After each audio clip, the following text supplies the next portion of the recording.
Puntahan muna natin yung pangalawang bunga na sinasabi ko. Pangalawang bunga. Pinapakita ko dati. Ano nang itsura niya ngayon. Tada! Ganito na siya ngayon. Oh my God. O, yan o. Hindi niya kayang buhatin. Pero yan o. Nakita niya yan? Gano'ng kalaki? Ah, hindi ko mahawakan. So, hindi pa hinog yan. Ibig sabihin, lalaki pa yan.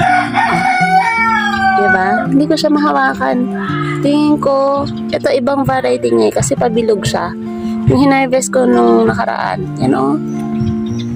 Parang ganito din yung kalaki. Yung hinarvest ko nung nakaraan, pahaba siya.